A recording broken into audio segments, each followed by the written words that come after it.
এডুকেশ্যনটো তুমি পইচা দি পেলাই ল'ব পাৰা, উইজডমটো তুমি নোৱাৰা। It is a god gifted. নিজৰ পেৰেণ্টছকে পাহৰি যায় আৰু বেলেগ মানুহক কি মৰম কৰিব তোমাৰ একদম। হাঁহিও আৰ্টিফিচিয়েল, হাঁহিটো আৰ্টিফিচিয়েল একদম। আৰু ইনচেন্সটো আছিলে, তেতিয়া ইনচেন্ট আছিলে। এতিয়াতো 2 নম্বৰী হৈ গ'ল চবটো। ককা নতুন বছৰৰ শুভেচ্ছা জ্ঞাপন কৰিছো। শেষৰটো দিন আজি, কাইলৈৰ পৰা এটা নতুন বছৰ। তোমালোক দুজনক দিছো শুভেচ্ছা। কেনেকুৱা আপোনাৰ গা ভালে আছে এতিয়া? গা ইমান ভাল নাই মোৰ, গা অকমান বেয়া, এই পৰ্চনটো পেইন হৈ আছে খুব। বাকী মই এনে সুধিব বিচাৰিছো, আমিতো এতিয়া নতুন বছৰৰ শুভেচ্ছা আমি মোবাইলতে দিওঁ প্ৰায়। আপোনালোকৰ সেই দিনৰ অকমান কথাবোৰ আজি কওকচোন। আজি যিহেতু আমাৰ অনুষ্ঠানৰ ফ্লেশ্ববেক, নামটো কেনেকুৱা লাগিছে? এইটো ফ্লেশ্ববেক অনুষ্ঠানটোৰ নামটো বহুত ভাল, মানে এইটো বহুত এপ্ৰপ্ৰিয়েট নাম, মানে মিলি গৈছে বস্তুটো, মানে মিলি গৈছে। নতুন আৰু পুৰণা মাজত এটা ব্লেণ্ডিং এটা হৈছে। নতুন বছৰটো আহি আছেতো, এইটো পুৰণাটো গুচি গ'ল, এই মাজত মানে ব্লেণ্ডিং এটা হৈছে, মানে ব্লেণ্ডিং মানে খিচিৰি নিচিনা আৰু। গতিকে আমিও অনুষ্ঠানৰ জৰিয়তে এই অনুষ্ঠানৰ নামটো এইকাৰণে ফ্লেশ্ববেক ৰাখিছো, যাতে আগৰ সেই যিবোৰ বস্তু হেৰাই গৈছে সেইবোৰ বস্তু যাতে আমি পুনৰ সকলোকে যাতে দেখুৱাব পাৰো বা সেই কথাবোৰ যাতে জনাব পাৰো, সেইকাৰণে আমি এটা প্ৰয়াস কৰিছো সৰুকৈ।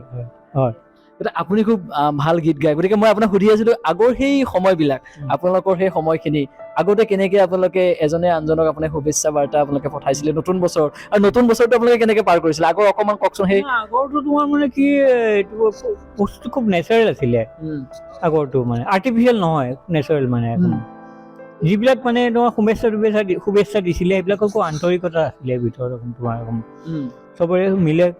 10টাৰ ভিতৰত যদি 2টামানৰ টকা পইচাও নাই ধৰা, সিহঁত চবে মিলি পেলাই ধৰা নিউ ইয়াৰ্ছটোত মানে কিবা কিবি খায়,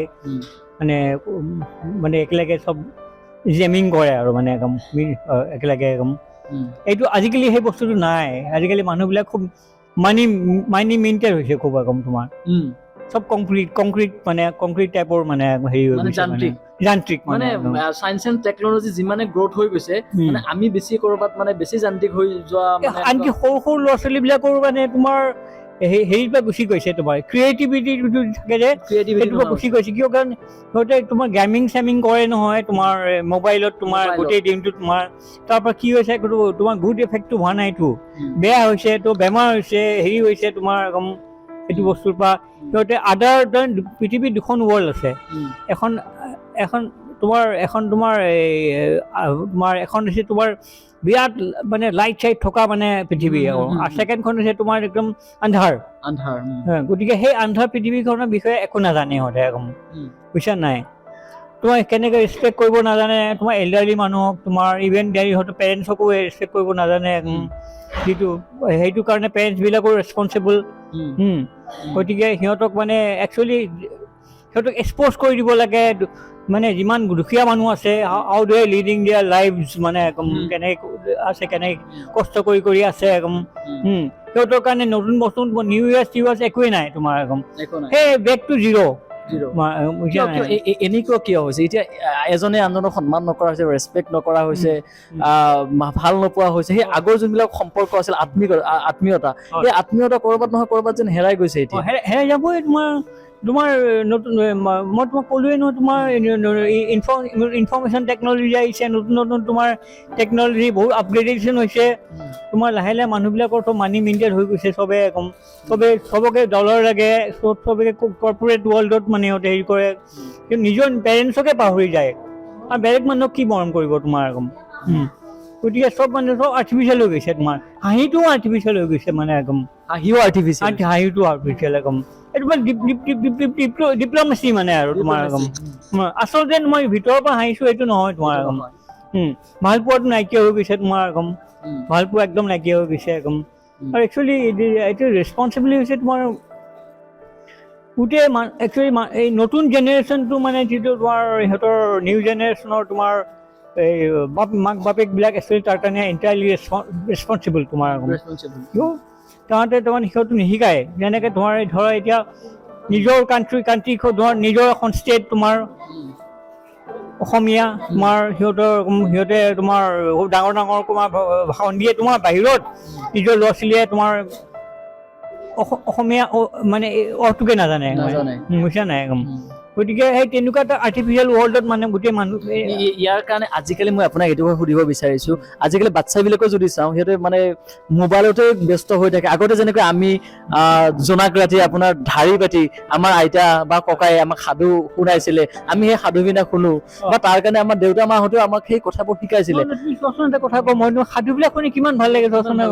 বৰ ভাল লাগে সাধুবিলাক কম।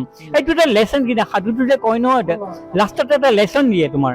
তুমি সাধুটো শিকি পেলাই কি শিকিলা তুমি একম হা, এইটো ইংলিছতো আছে তোমাৰ, কিন্তু তোমাৰ ফেবলছ ফেবলছ বুলি আছে তোমাৰ একম হা, তেনেকে খুব ভাল লাগে একম। এতিয়া ধৰাচোন তোমাৰ সেই কিছুমান লুকা চুৰি খেলা, লুকা চুৰি যে খেলে তোমাৰ খেলা, তাৰপিছত তোমাৰ মাৰ্বল খেলা, টাংগুটি খেলা, তাৰপিছত তোমাৰ এই ঘৰিয়ালা পানী সেইবিলাক খেলা, নাই নাই এইবিলাক চিনিয়ে নাপায়, এইবিলাক চিনিয়ে নাপায় একদম। সেইবিলাক কিমান এটা মানে তোমাৰ মনটো কিমান ভাল লাগি যায় তোমাৰ, সেইবিলাক বস্তু নাই এতিয়া, বুজিছা নাই। আৰু ইনচেন্সটো আছিলে, তেতিয়া ইনচেন্স আছিলে। এতিয়াতো 2 নম্বৰী হৈ গ'ল চবটো, আৰ্টিফিচিয়েল আৰ্টিফিচিয়েল 2 নম্বৰী। তুমি ধৰা মোক মাতিলা নহয়, এটা মতলবত মাতিলা, আচল নহয়, স্বাৰ্থ কিবা এটা আছে, কিবা এটা পাবা তাৰমানে মোৰ পৰা সেইকাৰণে তুমি মাতিছা। আগত সেইটো নাছিলে তোমাৰ, এইবিলাক নাছিলে একদম, চব বেলেগ বেলেগ ধৰণৰ আছে আগৰ সেইটো একদম। খুব ভাল লাগিছিলে আগৰ সেইটো। মই সেইকাৰণে লাগে তোমাৰ এতিয়া যিমানে আপগ্ৰেডেশ্যন হৈছে, টেকন'লজি যিমান হৈছে, সিমানে পৃথিৱীখন ধ্বংস হোৱাৰ হেৰিত পৰিছে। কেনেকে ক্লাইমেট চেঞ্জ, মানুহৰ উইজডমটো নাই, জ্ঞানটো নাই তাৰমানে একদম। গুৱাহাটী গৈ আছা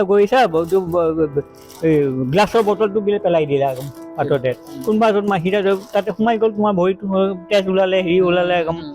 এই যে যিটো উইজডম, এইটো বস্তু নাই তোমাৰ একদম। এইটো আছিলে আগত, আছিল তোমাৰ আগত আছিলে একদম, মানুহবিলাক ৱাইড আছিলে। আগৰ দিন বোলে ভাল থকা যেন লাগে, হয় নে? আৰু এডুকেশ্যন দুইটা বস্তু বেলেগ জানা। এডুকেশ্যনটো তুমি পইচা দি পেলাই ল'ব পাৰা, উইজডমটো তুমি নোৱাৰা। গড গিফটেড হয়, বুজা নাই। সেইটো তুমি নিজে কাল্টিভেট কৰিব পাৰিবা, তেনেকুৱা। খুব ভাল কথা কৈছে, আপোনাৰ কথাখিনি খুব ভাল কথা। মই নিজে মানে কথাখিনি হৃদয়ংগম কৰিছো, খুব ভাল কথা। গতিকে মই আপোনাক নতুন বছৰৰ শুভেচ্ছা জনাইছো, আপুনি সুস্থ হৈ থাকক আৰু আপোনাৰ দীৰ্ঘায়ু কামনা কৰিছো। আৰু এটা মই কথা কওঁ, নতুন বছৰত যাতে মাদাৰ অল্ড এজ হোমখন আৰু ওপৰত যাওক মানে একদম। আৰু এখন মানে এখনে আছে এই অসমত, আৰু ছেকেণ্ডখন নাই ইয়াত, বুজিছা নাই। এইখনে মাদাৰ অল্ড এজ, এইখনেই আচল একদম। গতিকে ইয়াৰ যিটো মানে মণিকা শৰ্মা, মই আশা কৰো এই নতুন বছৰত মণিকা শৰ্মা যাতে আৰু বেছি মানে উন্নতি কৰক, চবৰে আইতাবিলাকৰ মানে খুব ভাল হওক চবৰে, আৰু আমাৰ যিটো মঠঘৰীয়াত ঘৰ আছে সেইটোও হৈ যাওক।